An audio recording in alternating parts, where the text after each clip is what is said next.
আমার আব্বা জান মায়েরা শুনুন শুনুন, হাজরাতে নিজামুদ্দিন আউলিয়া বললেন আমির খুসরুকে আমার এই ইন্তেকালের খবর যেন গোপন রাখা হয়, আমার গুপ্ত সুপ্ত ভাবে নিউজটি রাখা হয়, যেন আমার এই খবরটি না পায়। হযরত নিজামুদ্দিন আউলিয়া আলাইহি রহমা তিনি ইন্তেকাল করলেন, তার দাফন কাফন হয়ে গেল, তাকে কবরস্থ করা হলো। এবার একদিন নয়, দুই দিন নয়, দীর্ঘ 40 দিন পর হযরত আমির খুসরু সংবাদ পেয়ে গেলেন যে তার গুরু, তার হুজুর হযরত নিজামুদ্দিন আউলিয়া আর পৃথিবীর বুকে তিনি নেই, পৃথিবী ছেড়ে তিনি কবরস্থ হয়ে গিয়েছে।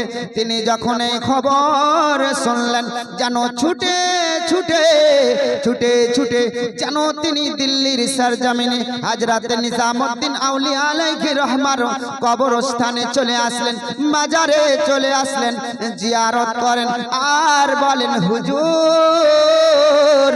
আমি আপনার ভক্ত ছিলাম, আপনার আমি অনুরক্ত ছিলাম, আপনার আমি মুরিদি ছিলাম, হুজুর আমাকে কেন এই খবরটি আমাকে গোপন রাখা হয়েছিল? বলে ও আমির খুসরু শোনো শোনো, এই জন্য তোমাকে খবর গোপন রাখা হয়েছিল। তুমি যদি সেই সময় এই খবর পেতে, হয়তো তুমি সেই সময়ে একটি জানাজা নয়, একজনের জানাজা নয়, বরং 2 জনের জানাজা পড়তে হতো। সুবহানাল্লাহ সুবহানাল্লাহ। হযরত আমির খুসরু দোয়া করেন আর আল্লাহ পাকে বলেন রব্বুল আলামিন, মাবুদ রব্বুল আলামিন, তুমি আমার হুজুরের সঙ্গে কেন এই পৃথিবী থেকে চিরতরের মতো আমাকে কেন বিদায় দিয়ে দাওনি, আমার কেন আত্মাকে হরণ করাওনি? রব্বুল আলামিন এই আমার আশিক মাসুক যেমন এক অপরকে ছেড়ে থাকতে পারে না, হযরত আমির খুসরু এই দোয়া করলেন, আবেদন করলেন, সঙ্গে সঙ্গে হযরত আমির খুসরুর যেন ইন্তেকাল হয়ে গেল। জোরে বলো। এই খবর ছড়িয়ে পড়ল দিল্লির পিছনে হযরত নিজামুদ্দিন আউলিয়া স্টেশন ও গাড়ি যেখানে থাকে সেইখানে রুকমিয়া মানে আলাইহি রহমান তিনি থাকেন, সেইখানে তিনি আসলেন জানাজা পড়তে। আগে কাতারে দাঁড়িয়েছেন, দাঁড়িয়ে দাঁড়িয়ে যাওয়ার পর বলতে লাগলেন আমির খুসরুর হুজুর হযরত নিজামুদ্দিন আউলিয়া তিনি ছিলেন বেদাতি।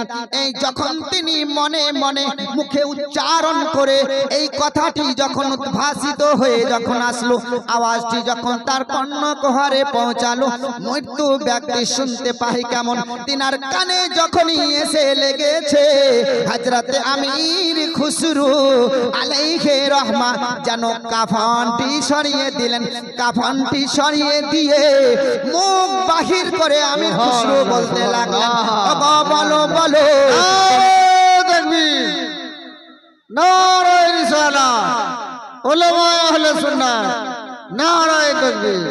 তিনি বলতে লাগলেন আমাকে তুমি গালি দাও, আমার বংশকে গালি দাও, আমার পরিবার পরিজনকে গালি দাও, তবে আমার হুজুরকে গালি দেবে না তুমি। তোমার কোনো আমি কাল কিয়ামতের ময়দানে আমি তোমার কোনো মাগফিরাত কামনা করি না। জোরে বলুন। এই দুনিয়া পরে থাকবে, আমরা একদিন থাকব না,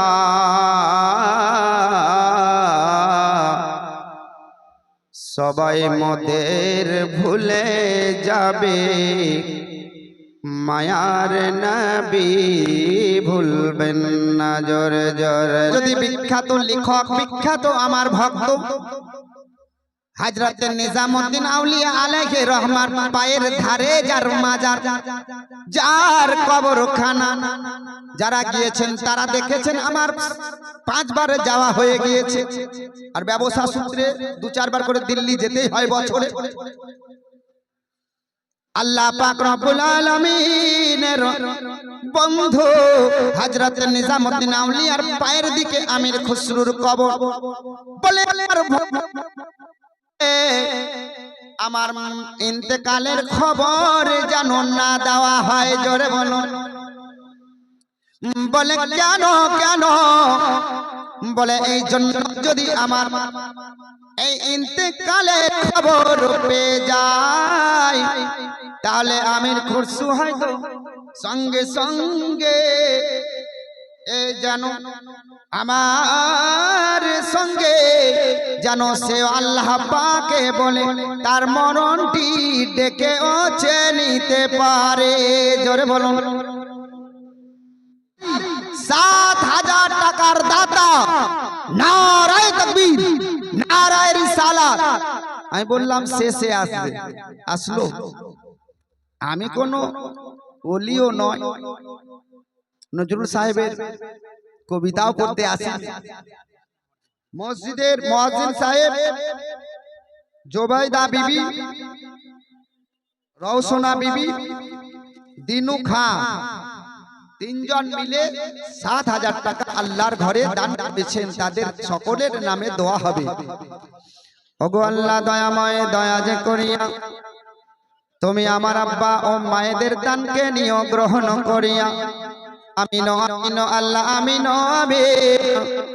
মোদের দোয়া কবুল করো রব্বুল আলামিন। জোরে বলো।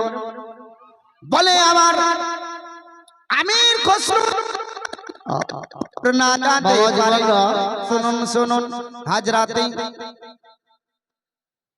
নিজামউদ্দিন আউলিয়া বললেন আমির খুসরুকে আমার এই ইন্তেকালের খবর যেন গোপন রাখা হয়, আমার গুপ্ত সুপ্ত ভাবে নিউজটি রাখা হয়, যেন আমার এই খবরটি না পায়। হযরত নিজামউদ্দিন আউলিয়া আলাইহির রহমা তিনি ইন্তেকাল করলেন, তার দাফন কাফন হয়ে গেল, তাকে কবরস্থ করা হলো। এবার একদিন নয়, 2 দিন নয়, দীর্ঘ 40 দিন পর হযরত আমির খুসরু সংবাদ পেয়ে গেলেন যে তার গুরু, তার হুজুর হযরত নিজামউদ্দিন আউলিয়া আর পৃথিবীর বুকে তিনি নেই। পৃথিবী ছেড়ে তিনি কবরস্থ হয়ে গিয়েছে। তিনি যখন এই খবর শুনলেন যেন ছুটে ছুটে ছুটে ছুটে যেন তিনি দিল্লির সরজমিনে হযরত নিজামউদ্দিন আউলিয়া আলাইহির রহমার কবরস্থানে চলে আসলেন, মাজারে চলে আসলেন, জিয়ারত করেন আর বলেন হুজুর আমি আপনার ভক্ত ছিলাম, আপনার আমি অনুরক্ত ছিলাম, আপনার আমি মুরিদি ছিলাম। হুজুর আমাকে কেন এই খবরটি আমাকে গোপন রাখা হয়েছিল? বলে ও আমির খুসরু শোনো শোনো, এই জন্য তোমাকে খবর গোপন রাখা হয়েছিল। তুমি যদি সেই সময় এই খবর পেতে হয়তো তুমি সেই সময়ে একটি জানাজা নয়, একজনের জানাজা নয়, বরং 2 জনের জানাজা পড়তে হতো। সুবহানাল্লাহ সুবহানাল্লাহ। হযরত আমির খুসরু দোয়া করেন আর আল্লাহ পাকে বলেন রব্বুল আলামিন, মাবুদ রব্বুল আলামিন তুমি আমার হুজুরের সঙ্গে কেন এই পৃথিবী থেকে চিরতরের মতো আমাকে কেন বিদায় দিয়ে দাওনি, আমার কেন আত্মাকে হরণ করাওনি? রব্বুল আলামিন এই আমার আশিক মাসুক যেমন এক অপরকে ছেড়ে থাকতে পারে না, হযরত আমির খুসরু এই দোয়া করলেন, আবেদন করলেন। সঙ্গে সঙ্গে হযরত আমির খুসরুর যেন ইন্তেকাল হয়ে গেল। জোরে বলো।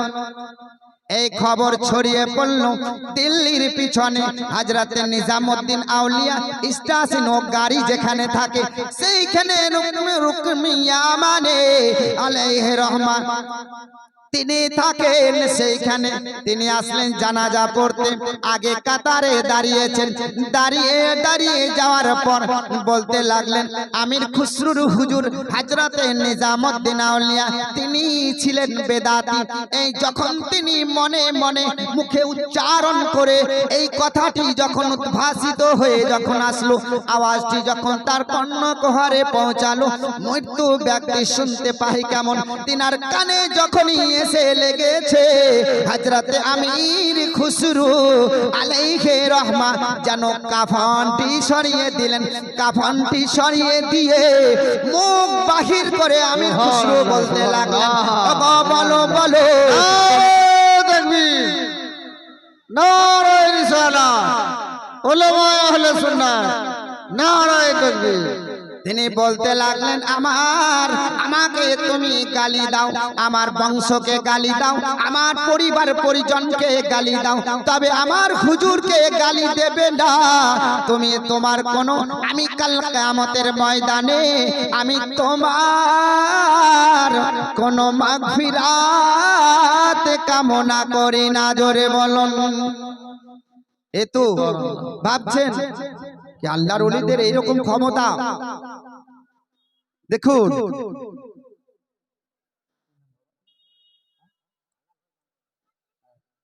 নারায়ে তাকবীর, নারায়ে রিসালাত, নারায়ে হায়দারি। আমার আব্বাজান 600 টাকার দাতা, আল্লাহ পাকের ঘর ভালোবেসে 600 টাকা দিয়েছেন। বিখ্যাত তাফসীর কারক জামালুল আউলিয়া বইয়ের নাম আশরাফ আলী থানভী, তিনি লেখক। তিনি ওলি না মানেন কি না, জামালুল আউলিয়া এই কিতাবে লিখছে যে একজন আল্লাহর ওলি, তিনি কি করলেন, তিনার ছেলে শেখ আহমদ তার মরণের সময় এসেছে। আমার কথা না, আশরাফ আলী থানভী সাহেবের লেখা জামালুল আউলিয়া এই বইয়ে লিখছেন যে আল্লাহর ওলি, তিনি এমন আল্লাহর ওলি যে ওনার ছেলে শেখ আহমদ তার মরণের সময় চলে এসেছে। জোরে বলে আল্লাহ পাক পবিত্র কোরআনের ভাষায় বললেন, কুল্লু শাইইন হালিকুন ইল্লা ওয়াজহাহু। জোরে বলুন সুবহানাল্লাহ। সূরাতুল কাসাস 88 নম্বর আয়াত। এখানে আল্লাহ বললেন, কুল্লু শাইইন, কুল্লু প্রত্যেক, শাইইন বস্তু, হালিকুন ধ্বংসশীল, প্রত্যেক জিনিস ধ্বংসশীল হবে, ইল্লা কিন্তু, ওয়াজহাহু তোমার প্রতিপালকের সত্তা আল্লাহ ব্যতীত কাল কিয়ামতের পূর্বে সকলেই যেন ধ্বংস ও বিলীন হয়ে যাবে। আশরাফ আলী থানভী বলেন, জামালুল আউলিয়াতে লিখেন কে শেখ আহমদের মৃত্যু চলে এসেছে, চলে এসেছে, তিনি যেন ফেরেশতাকেও দেখছেন। জোরে বলুন সুবহানাল্লাহ। কে লিখছেন? আশরাফ আলী থানভী বলছেন, তিনি আহমদ শেখের পিতা, তার পিতা হযরতে ইসরাইল আলাইহিস সালামকে দেখেন আর বলেন, ইসরাইল তুমি কার জান কবজ করো? বলে আমি শেখ আহমদের জান কবজ করি। বলে তুমি তো আমার সন্তানের জান তুমি কবজ করতে পারবে না। জোরে বলো। বলে কেন পারবো না, কেন পারবো না? বলে তুমি একবার, তুমি যে স্থান থেকে এসেছো, সিদরাতুল মুনতাহার পরে বাইতুল মামুর, আর বাইতুল মামুরের পরে সিদরাতুল মাউত, সেই মৃত্যুর গাছের কাছে তোমার নেতার কাছে হযরতে ইসরাইল আলাইহিস সালামের কাছে যাও, তিনি তোমাকে এর জানো কাহিনী, এর জানো বৃত্তান্ত তিনি আদ্যপান্ত করবেন। বলে ঠিক আছে, ঠিক আছে। হযরতে ইসরাইল আলাইহিস সালাম তার সন্তানের আত্মা তিনি হরণ করছিলেন, তিনি ছেড়ে চলে গেলেন। আমার মাবুদ, ওগো আল্লাহ পাক, তুমি ইসরাইল আলাইহিস সালাম এর দ্বারা আমাকে তাকে পাঠানো হয়েছিল দুনিয়ার বুকে জান কবজ করার জন্য, কিন্তু আমাকে আবার তিনি নিষেধ করলেন। কারণ কি? আমার আল্লাহ রাব্বুল আলামিন বলেন, আমার মাবুদ বললেন, এই আজরাইল শোনো শোনো, তুমি আমার ফেরেশতা, তোমাকে ইসরাইল আলাইহিস সালাম তোমাকে পাঠিয়েছে, তুমি ইসরাইল আলাইহিস সালামকে এর খবর জেনে নাও। বলে ও ইসরাইল আলাইহিস সালাম, আমাকে কেন তার জান কবজ করা থেকে বিরত রাখা হলো, আমাকে কেন নিষেধ করা হলো? বলে রব্বুল আলামিন আমাকে জানালেন ইসরাইল তার জানটিকে কবজ করা হবে না, তার জানকে নিয়ে আসা হবে না। আমি আল্লাহ পাক আশিক আহমদের একদিন নয় দুই দিন নয়, আমি পৃথিবীর বুকে তার 30 বছর আয়ুকে বাড়িয়ে দিলাম। আমার বইয়ের কথা বুঝতে পেরেছেন আল্লাহ পাক। তাহলে আমাদেরকে অনেক সুখী রেখেছেন, যেমন এহ জগতে তেমন পর জগতে খুশির জায়গা আমাদেরকে তৈরি করে যেতে হবে। জোরে বলুন আলহামদুলিল্লাহ। আমি বলছিলাম যে আল্লাহ পাক সুবহানাহু তাআলা বাইতুল মামুরের আদলে, বাইতুল মামুরের মতো সেই তার সোজাসুজি পৃথিবীর বুকে কাবা ঘর তৈরি করলেন। আর সেটা হচ্ছে আরবে মক্কা ভূমিতে।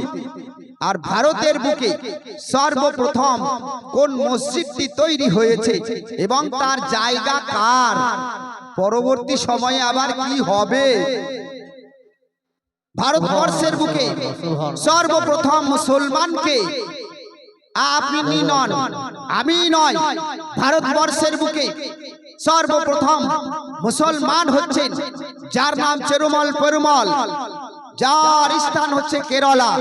কেরালাতে নদীর ধারে, সমুদ্রের ধারে সেখানে কি আছে? একটি মসজিদ আছে।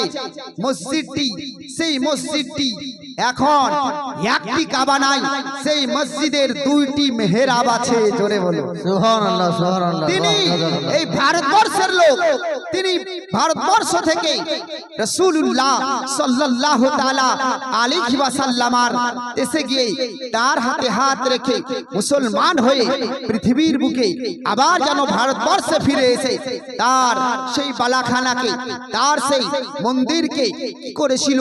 মসজিদে পরিণত করেছিল। আল্লাহ পাক সেই মসজিদের একটি মেহরাব নেই, 2টি আছে। যারা গেছেন কেরালা তারা বুঝতে পারবে যে সেখানে কটি তার মেহরাব আছে। একবার দরুদ শরীফ পড়ুন, আল্লাহুম্মা সাল্লি আলা সাইয়্যিদ।